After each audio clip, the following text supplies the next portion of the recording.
Right. Good afternoon, everyone, and welcome to the session Hemp for All, Building a Socially Inclusive and Just System at the Pennsylvania Hemp Summit. As a general housekeeping, please remain muted during the question session. Each presenter will have individual time to present. You may submit your questions in the question and answer feature at the bottom of the screen. Following all presentations, we will address your questions. So to dive right in, good afternoon, everyone. My name is Stephon Fitzpatrick. I currently serve as the coordinator for recruitment, retention, and experiential learning for the University of Maryland Eastern Shore. I am also here representing the National MANRRS organization as their Region 1 and 2 graduate vice president. I'm very excited to talk about Hemp for All, and I have an amazing panelist that will be having an amazing discussion today that we hope is engaging, that can answer all of your questions. So our first panelist that will be attending today, we have Senator Sharif Street of the Pennsylvania Senate. We have Dr. Jamie Bracey, the co-founder of Think and Grow Farms, and Erica Stark, Executive Director of the National Hemp Association and Pennsylvania Hemp Industry Council. And so without further ado, I'm a firm believer of just diving right in. So when we talk about Hemp for All to my panelists, we understand, the legislation and how booming the cannabis industry has been over the years, but what does a socially inclusive cannabis industry look like? And I open that question to all of my panelists. I'll defer to Senator Street first because he's been probably the greatest champion of the policy that supports access to the opportunity. So I always have plenty to say, but I'll let Senator Street start first. So I believe the question was, what are some of the greatest barriers to access? Look, I think the greatest barrier for access for diverse communities is usually knowledge, just a basic understanding of the industry, of how to, because if you don't have a fundamental understanding of what's going on, it'll be very difficult to access that industry. There are still many people in our community that don't know the difference between hemp and marijuana. There are people who don't know all of the different opportunities, financial opportunities that are presented by the industry. There are people that don't understand all of the applications. And so there is a select group of people in the community who are extremely knowledgeable and extremely engaged, particularly on understanding the health benefits of hemp. But you start talking about hempcrete, the ability of hemp to as a product to make paper, hemp as a product for making clothing, and you start talking about all the industrial uses of hemp. Our knowledge tends to be limited. When you talk about how you engage in the industry, the fact that it has been descheduled in many cases it's no longer considered marijuana for purposes of growing. There are people who don't know that, and there are people who therefore don't know if you're going to start a business, you can access bank loans for hemp because hemp is no longer considered marijuana. And so I would say while there are a number of challenges that exist around banking, that exist around access to capital, that exist around licensing, in terms of the biggest challenge in the hemp space for people of color in getting engaged is basic fundamental understanding of how the industry works and how the products work, and therefore the ability to develop the relationships, develop the business model that would allow one to be successful are limited because there is certain fundamental access to knowledge. And with that, I'll yield to our wonderful doctor.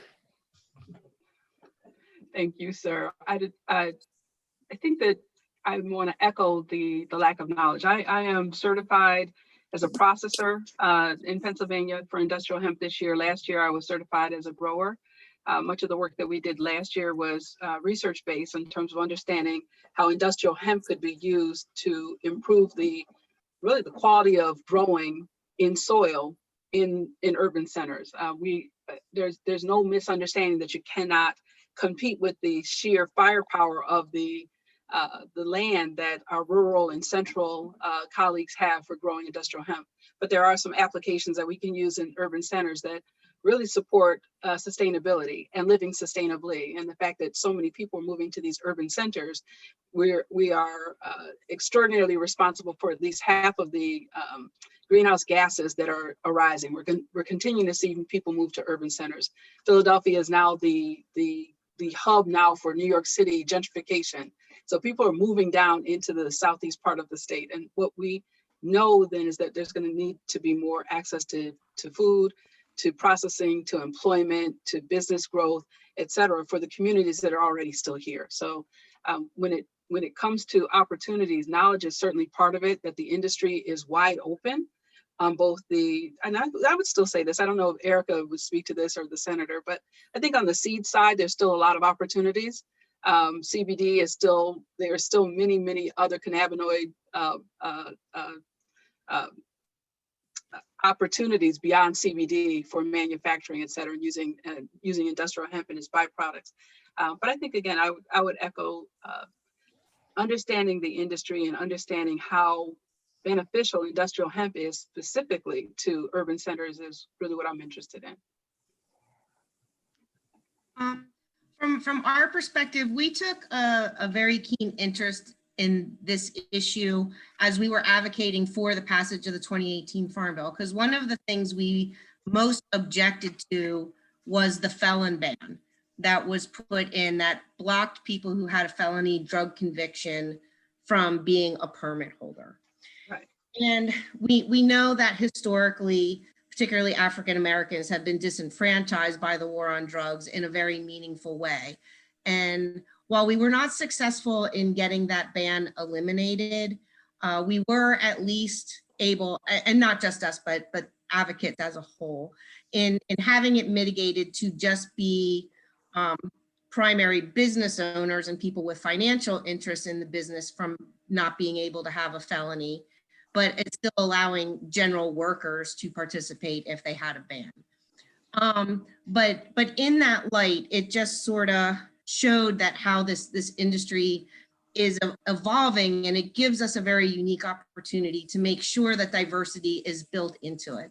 Over the last 7 years or so that I've been doing this, there's been many a time that I was the only woman in the room. And certainly there were not very many people of color in the room. So we've built at the National Hemp Association a standing committee for social equity to address these issues. And in our listening to the minority communities, education was brought up as one of the key barriers to entry. So we're developing an entire educational platform that will be, it will be available to the general public, but we're going to be giving it to minority communities free of charge to try to help level that playing field and provide the level of knowledge that is required to get into this industry, regardless of what aspect or where on the supply chain somebody may want to enter. We're going to include business basics like Business 101, like understanding insurance, the permitting process, how to develop a business plan, and everything from farming to extraction, taking products to market, understanding how to read certificates of analysis, and basically everything in between. And then the other issue that we're tackling in regards to social justice and in trying to make sure that the industry inclusive is where we have a badging program for socially conscious, social equity conscious businesses. So if they're willing to submit to us their diversity plan and what benchmarks they have in place for promoting minorities within their own industry, seeking out minority-owned businesses for their contracting work and vendors, then we will in turn supply. I'm not sure what you're talking about. I want to help. What's that? So as a way of giving businesses an incentive to become more diverse and more inclusive. And we have some other things in the work as well, but education, going back to the beginning, education does seem to be the recurring theme of what's needed to help get people of color and other minority groups more involved in the industry.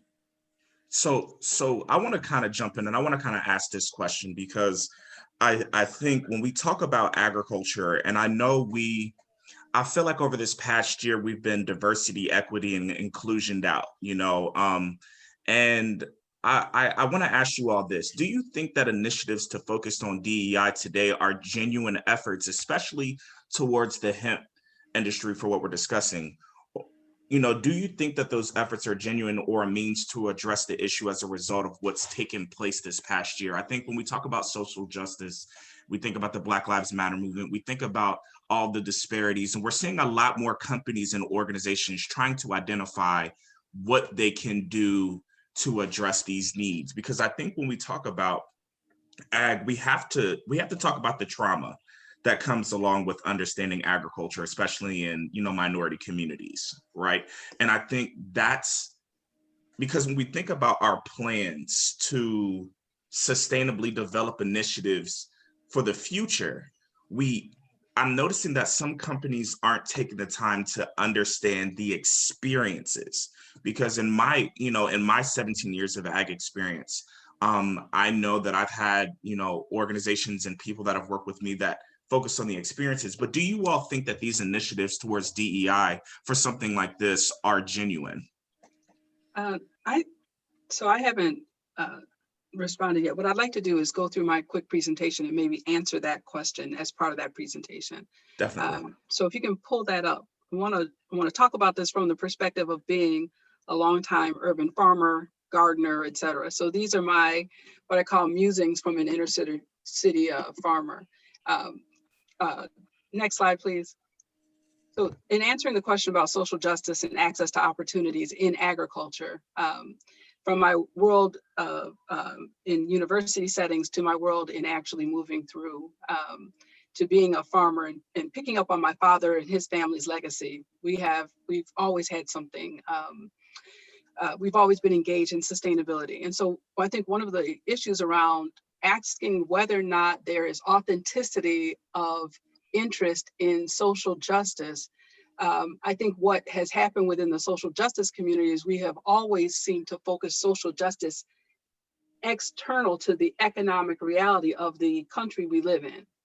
And one of the practicalities of that is, what are the economic models that are most likely to support people of any color who've been disenfranchised or denied opportunities a chance to get in? And what I'm seeing globally, and certainly want to apply here locally, is the circular economy that focuses on industrial hemp.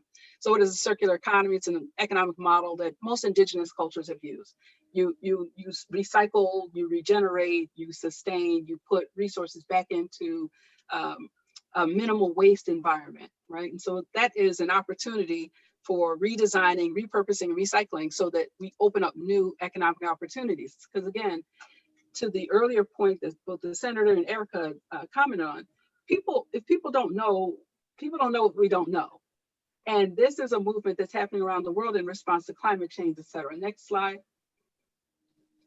So as we start talking about opportunities, I want our colleagues who are listening to all of us understand, at least from Jamie Green's perspective, the circularity is the opportunity that is a model for economic empowerment and growth that can increase the size of the pie. So I deliberately made this in almost a pie shape because I like pie, but anyway, you're talking about circular economies, you're talking about circular industries. So agriculture is an industry that is primed for circularity, and I'll talk about what that means.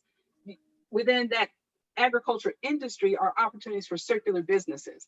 This is where social justice comes into play with the creation of businesses that are aligned with the circular use of regenerating waste, turning multiple, from an agricultural standpoint, turning raw produce into processed, into manufactured, into products that can then be recycled and regenerated again through another business process, right? So agriculture is absolutely prime for that.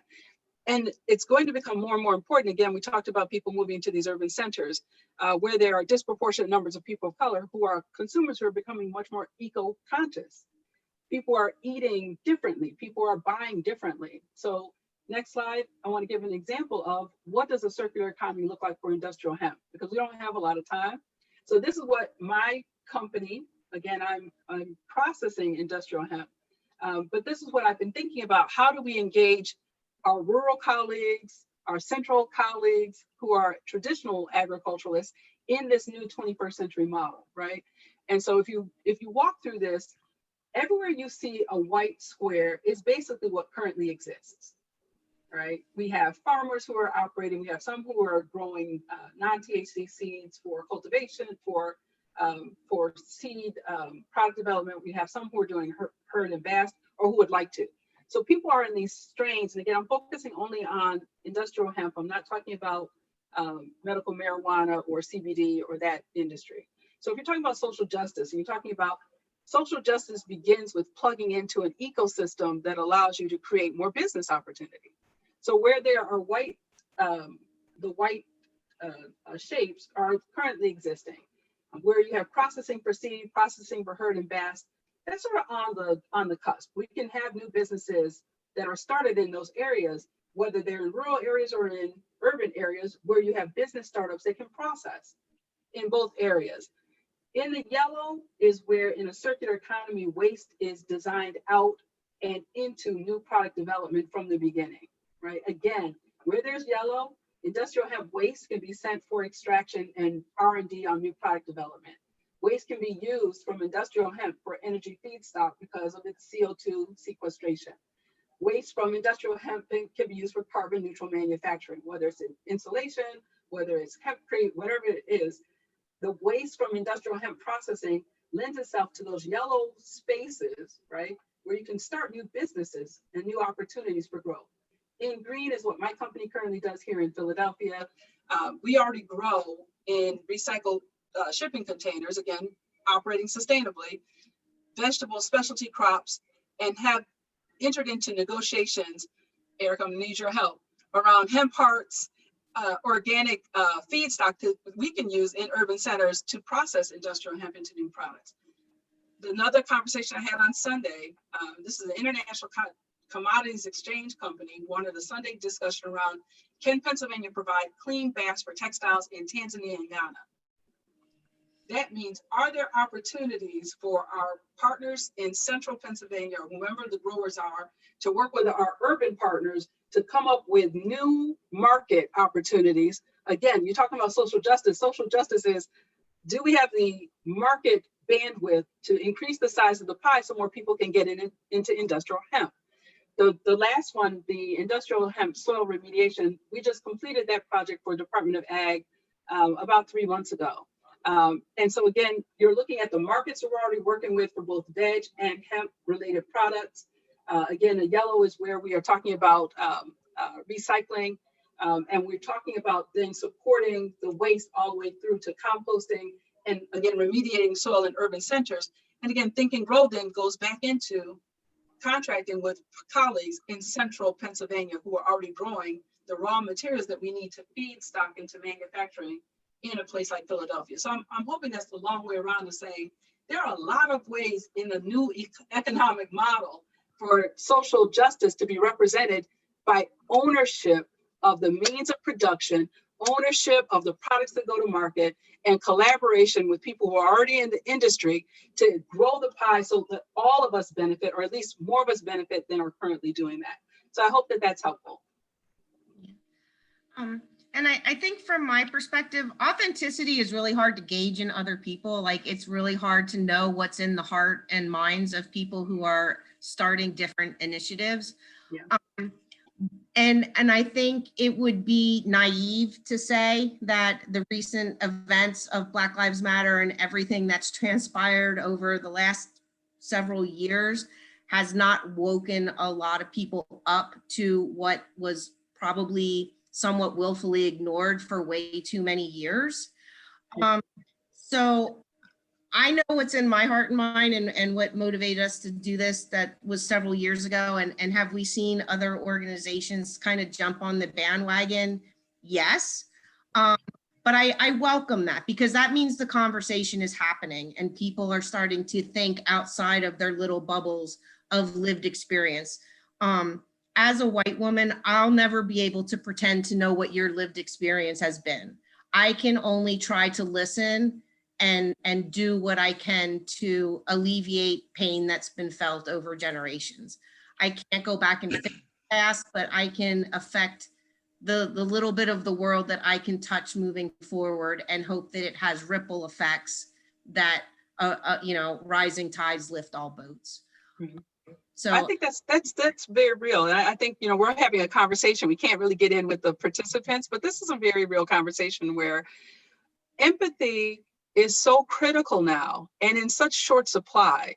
What has happened in this country, the sins of omission and the sins of the lies that we've told each other about who we are, also opens the door for a very real opportunity for us to use empathy of the people who are in these spaces and who mean well, or at least economically want to participate. And I'm not big on saying economics are the only way forward. You got to have a spirit and a soul that participates in the regenerative process of life, right? You got to be committed that everyone's life has value, right? Every part of the earth has value.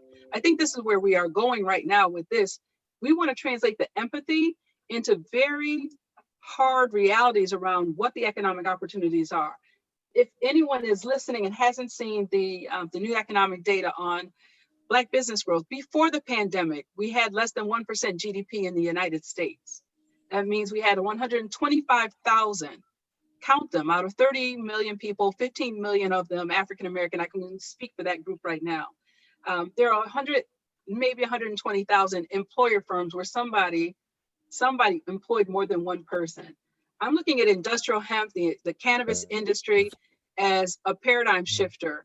The policy was critical for us to shift the paradigm from being incarcerated behind a couple of joints, right? And then not having the money to pay a bail to get out. So 2 joints put you in for how many months or years, you lose your job and the cycle goes down.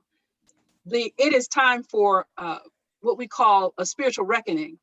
We're priced out of the CBD market, right? We weren't able to get the multi-million-dollar licenses to do medical marijuana.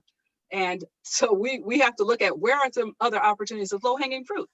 And I think that anyone listening who's understanding that we're going into 2021 in worse condition than we were before the pandemic hit is naive. So I think, again, industrial hemp in a circular economy model, not just industrial hemp, but inside of a specific model, gives us opportunity for moving the needle on social justice and ownership. Our people need to own something, not just consume it. So that's my position on it. Well, Dr. Green, that leads me to kind of my next question. The industry is booming, it's growing, and it has so much potential. But I think my question now is, how do we get this information and this education into these communities that don't regularly have that access, right? There are those people that have these networks. There are these people that live close to these areas. I know here at the University of Maryland Eastern Shore, last year we hired a geneticist, and now we're growing hemp on campus in our ag building, and we've been able to it's been fortunate for us that we've gotten some of our students, especially our incoming freshmen. We want to get them involved early, but we've been able to pair them with these professors, and they're doing some amazing research. So, my question to you all is, for these people that don't have access to this knowledge and this education and these financial resources, how do we get that information to them, and what is being done to get that information to them? Well, look, I want to apologize. I had experienced some technical difficulties, i.e. the state's computer crashed. So I'm now on a non-governmental computer and non-governmental internet because government stuff didn't work too well. That's shocking to everybody. But I will say, look, I think the way we get it, I think forums like this are important. I know my office has worked with the Pennsylvania Legislative Black Caucus and other groups to get it out there. There are groups like DACO, the that Diasporic Alliance for Cannabis Opportunities that have started to put information out there. And even Normal has done some work in that space. I mean, so I do think but the biggest thing, you have to make an affirmative step. I'm really excited to hear that the University of Maryland Eastern Shore is doing that. There are many of us who have engaged in conversations with Cheney and Lincoln in Pennsylvania around making sure that students and communities that are served have access to that information. But I think it requires affirmative action. I think what Ms. Stark was talking about when she was saying, look, about making sure you can't, obviously, no one can change the past, but people can take affirmative steps to make sure that we make what's happening in the present and set the playing field for a fairer future to exist. So I think we just have to take we have to make a concerted and deliberate effort to make sure that there is information, and it needs to be done by institutions like the University of Maryland Eastern Shore, by folks in government who have the ability to leverage resources like folks like myself, and by private sector folks who are operating in that space. And I think that there's certainly plenty of interest. And if people are, if there is a conscious, informed, and deliberate effort to make sure that there is additional information, we'll have it. And I definitely appreciate that, Senator. I think I specifically appreciate those efforts. Just, I've been involved in agriculture for the last 17 years. I'm 32, working on my doctorate, almost finished. And, I started off at these institutions, and, being at an 1890 HBCU, I've seen those disparities between the 1862, PWI land grant institutions. And so, the work that you're trying to do, first off, the work that the Pennsylvania Department of Agriculture has been doing to address these is exciting, because I think you all have been one of the first state legislators that I've had the pleasure to work with that has been making progress.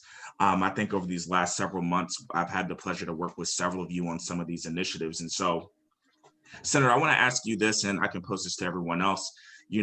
When we think about the criminalization of marijuana, and I know we're referring to this as hemp, and we think about this multi-billion-dollar industry, and when we think about hemp for all and getting people on board and recognizing that there are opportunities for them, should those cases be revisited?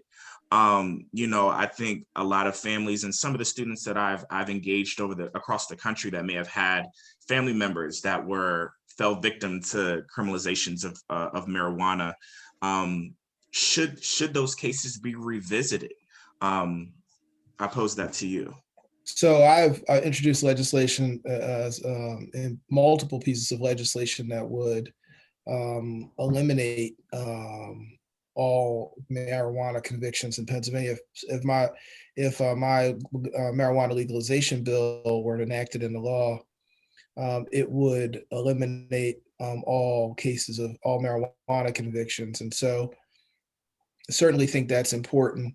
I also have a decrim bill that would affirmatively decriminalize it across Pennsylvania, two separate bills.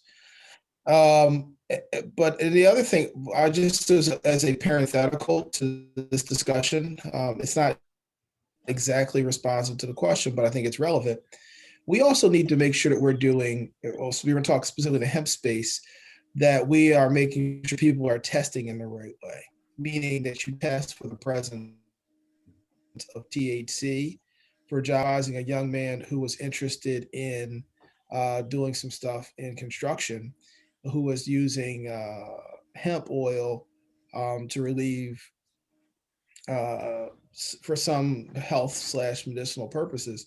Obviously, you can't get high from hemp, but I told him to make sure that the employer, when you're testing, is testing for the presence of THC and not testing for the presence of cannabinoids, because we have folks in our community who are more likely to be tested and more likely to be scrutinized, being eliminated from employment opportunities saying that they failed a drug test because they're still using an antiquated marijuana testing instrument.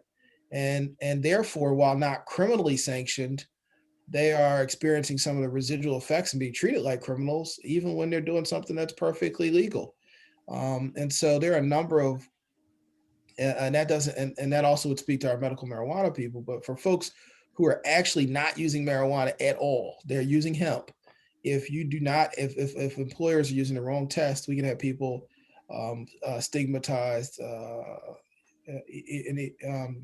even more. And that while that applies to all people, we know that the people who are subjected to the greatest scrutiny just in life, but particularly around issues like drug use, are people of color, particularly men of color.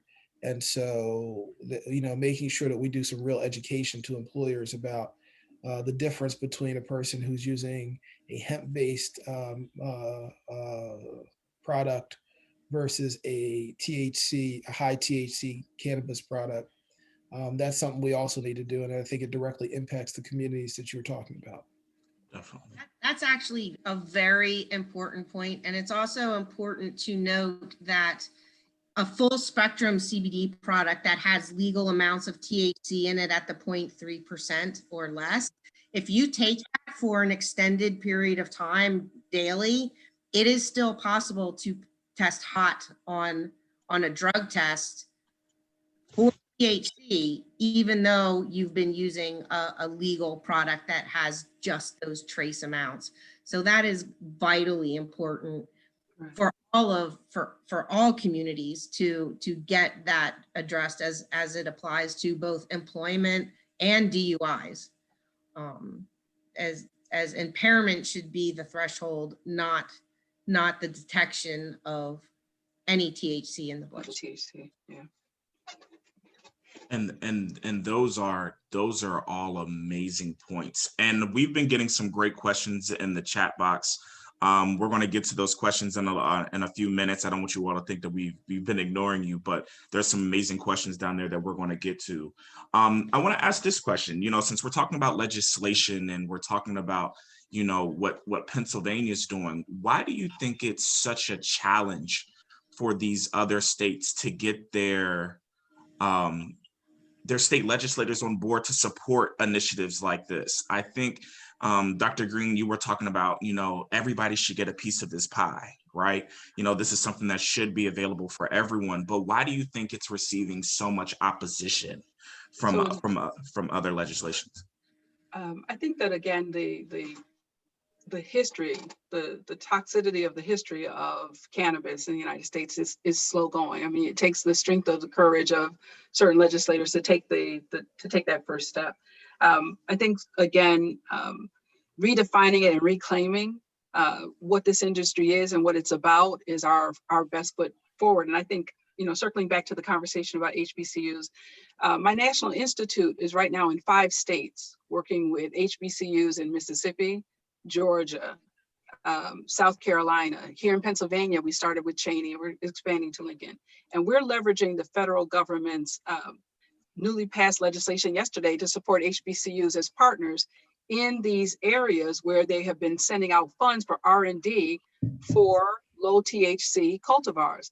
I think, again, we have a this and a that issue going on at the same time. One is the extraordinary abuse of African-American and other people inside of the cannabis industry on the war on drugs.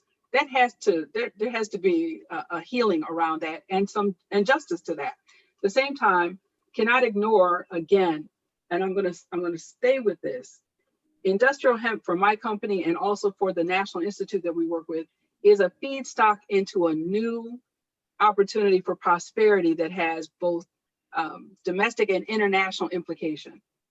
If we are going to anchor this conversation and what other legislations can do, it starts with feeding the strength of those HBCUs to do the R&D, come up with tech transfer, start some businesses between faculties and students, and put products in the market that are wanted either in manufacturing and or direct to consumer sales. That's where some of the opportunity is. And again, whether you're saying that Del Val has picked up some money, Cheney is trying really hard to get its CBD project off the ground. Maybe they'll open up some acreage for something else. But again, the knowledge and putting this stuff into action is what will open up the awareness of other legislation that, hey, this is worth investing in, and we need policy that opens up the door. And I think Dr. Green, you made a great point about those HBCUs, and I think it also comes back to these organizations and these industries recognizing that these HBCUs have the quality of students that can make these things happen, right? You know, there's always this caveat where it's like, oh wait, you went to an HBCU, and it's just kind of like there's this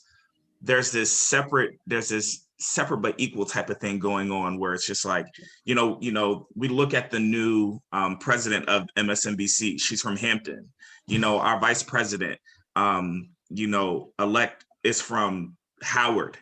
You know, I'm a product of 3 different HBCUs that has allowed me to travel across the country. And it seems that whenever I've interacted with people, there's this surprise, like, oh my gosh, you got to get education from there. And I think when we talk about, you know, equity and recognizing these initiatives, it's just, you know, yes, I may chose to go to an HBCU, but it was because traditionally those institutions did not welcome me or, you know, or people that look like me at that particular time. But if right? you even flip that, HBCUs, I just wanted to make this one point. HBCUs produced way above their weight in the STEM educated people who can go into agriculture. If we don't understand that, the environmental engineering, agriculture engineering, George Washington Carver built Tuskegee Institute around urban agriculture, rural agriculture, and economic involvement. So for those people who don't know historically Black colleges and universities, one of my son came out of Morgan State for engineering, another one came out of Lincoln for his master's. So they have a role to play, a very powerful role to play in this. So Senator. Look, I just wanted to say, listen, I've never apologized for being a Morehouse man. Yeah, right. I turned down the fact that HBCUs also provide opportunity for people who may not otherwise have access. I turned down schools like Harvard and Georgetown to go to Morehouse. Morehouse, I went to Morehouse with Cedric Richmond, who's now senior advisor to the and Abrams, who was at Spelman while I was at Morehouse. So the quality, I don't think any of us need to, I think we're beyond the place where people really understand what schools are educating folks about what I don't think we have to apologize for going to HBCUs. I do think that there's a measure of education, in part because people don't know we went to HBCUs. My colleague, Senator Haywood, is also a Morehouse man. And so, you know, but I'm just talking about my school and some of the folks that we produced. You know, like I said, I've never felt the need to explain or apologize going to Morehouse College. And if you look at today's world and what is happening, particularly, like I said, in the space I operate in, when you look at some of the leading names, Cedric Richmond, Stacey Abrams, those are my classmates from college, and I certainly believe that we are making an impact. And I think we make it in every other field as well.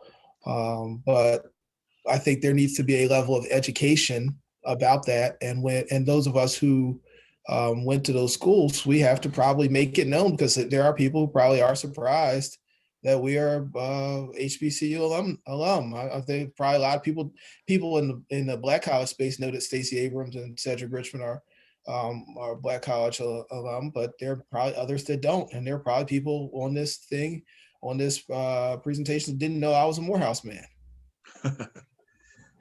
I went to Tuskegee, Senator. I'm a product of Tuskegee, Delaware State, and now UMES. A lot of my close friends went to Morehouse. But I had a lot of fun at Tuskegee Morehouse games over the years. A whole lot of fun. But I know we're running short on time, and I want to get to the questions that were in the question and answer chat. And so we got this question and it said, how do you ensure the social equity is not used to front big business? The MMG program used Black and brown people as fronts without compensation and or equity. How do we use social equity as a genuine opportunity to allow for all underrepresented people of color to be involved in the industry long term? You know, if I can, and I don't mean to dominate, but there is on this space, I'll just say this. Look, every time it's a question that comes up repeatedly, and it's a good one that came up in this discussion. But one of the things I want to point out is every time we talk about initiatives to increase diversity, someone says, what about fraud? Because that's essentially what it is. What about fraud? When the reality is we need to be vigilant in making sure there is not fraud in every space as it relates to every group of people. It's not, you don't have to worry about fraud just because there's a company is a woman-owned company, or because the company is a minority business enterprise. There is fraud. People can be just flat out be fraudulent about their books. People can be fraudulent about their licensing or their qualifications to do business. So I think, well, first thing is we just have to make sure that, like any other thing, there isn't fraud.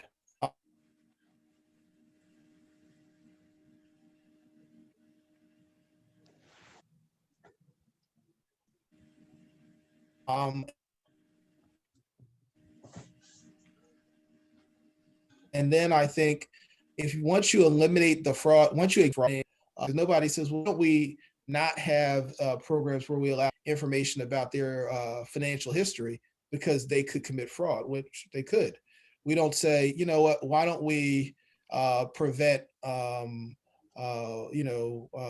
major white-owned companies? Why don't we not examine their licensing, not take into account their licensing provisions, because they could be fraudulent?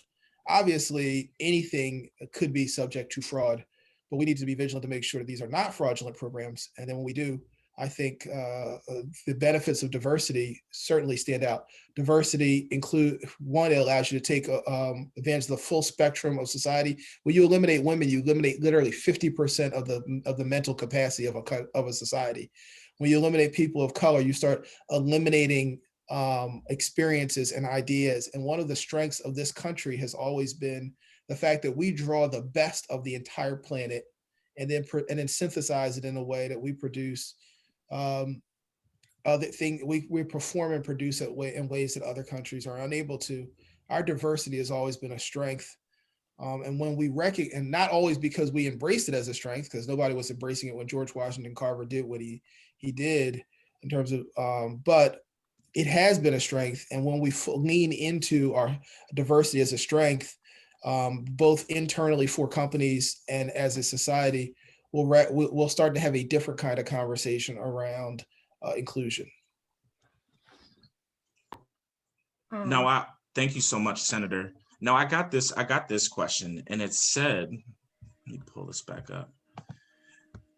It said, how can those of us who are white contribute in an appropriate and meaningful way? I would say you can hire people. You can make sure that when you're looking at, well, first thing is you can, if you're a CEO of a large enterprise, or you're in a position of authority, you can start to set the tone by talking about diversity in a way. Look at, for instance, when we look at communities of color we are at a minimum, we are major consumers. People who come from those communities will understand those communities and be able to tailor products and needs to folks you're trying to deal with. The Latino community also growing. Women are increasingly making household decisions about how to spend money. And this is not the 1950s. And so to the extent that you're taking advantage of the full spectrum of ideas that exist in society, you're going to be more likely to have a profitable company and a maximized business. And the reason I think it's important to talk about it that way is sometimes we fall into this habit of talking about diversity as if it is merely charitable and not that it is good for business. And while it is good to be charitable, it is better to recognize that diversity creates a value-added product, because then people who are maybe not charitably intended will realize, you know what, I need to be looking at all these folks because I want to make sure I get the best candidate. And the best candidate might be a Latino woman. The best candidate might be an immigrant. The best candidate might be a white woman. The best candidate might be a Black man. And if I don't really make an effort to reach out into all those spaces, I might not find the best person. If we have an all white male privileged team, I might not be recognize the opportunities to grow our business, to service people, the urban community might be losing out on financial opportunities. And I think when you approach it that way, you'll say, you know what, we need to have women. We need to have maybe white people who are first gen Black. We need to have Black folks and Latinos and Asians and indigenous people all as a part of this conversation, because that will make our company more profitable and stronger. As a businesswoman, my answer to that question is amen, thank you. But I'm really interested. Equity equals ownership. Equity is not diversity to me. Equity is, I have equity in my home, I have equity in assets that I have equity. Equity and diversity are being conflated as if they're the same thing, and they're not. So if you're talking about building an economy that is inclusive and competitive, then you're talking about yes, absolutely working with joint venture initiatives, not subcontractor initiatives, right? You're talking about, let's talk about, can we open up some of our African and Caribbean business markets to your marketplace that you currently don't have access to, and share the on a shared revenue basis. I'm talking about co-investing in equipment for manufacturing. We'd love to have more decordicators in the Southeast Pennsylvania. We'd love to bring in more hemp trains and other types of equipment that can produce the kind of end products that we'd like to use. So from my perspective as a businesswoman, and as we're continuing to grow both here and overseas, I'm absolutely interested in equity partners, joint venture relationships, investments in industrial hemp as a feedstock for continued growth of other businesses. And thank you so much for that, Dr. Green. And so everyone, I know we had quite a few questions that still have yet to be answered. I encourage everyone, if you did not have your question answered, to reach out to the panelists on our e-business cards on the platform, to reach out if you have anything further. I would definitely love to connect with you all. But thank you all for your participation in this panel. We can't clap in person, but let's give all our speakers a round of applause. I'm so grateful that you all took the time out of your busy schedules to participate. Before we leave though, I would like to take a quick moment to recognize our top level sponsors and partners for this year's Pennsylvania Hemp Summit.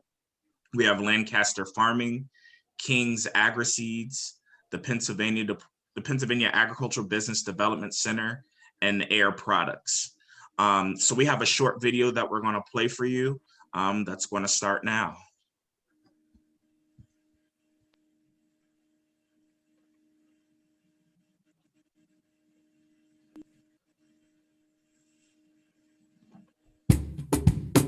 From ag markets to marketing strategies, Lancaster Farming has all the answers for you and your business. Depend on the award-winning team of journalists at Lancaster Farming to report on timely agricultural news, including the latest policy and technology developments in the mid-Atlantic hemp market from industry insiders and experts. Looking to grow your business? Lancaster Farming's marketing team has the tools, experience, and knowledge to help you attract new customers and drive the results you're looking for.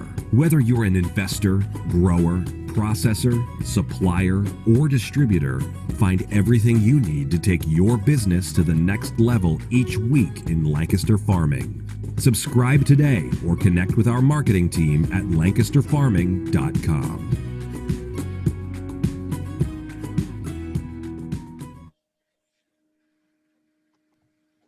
All right, everyone. In the session surveys, please fill out the survey for this session. Networking is a key feature of the summit, so please network virtually by using the chat, connecting with your business profile, and visiting the forum. And we'll see you at 5 o'clock for tonight's virtual happy hour. And again, thank you all for participating.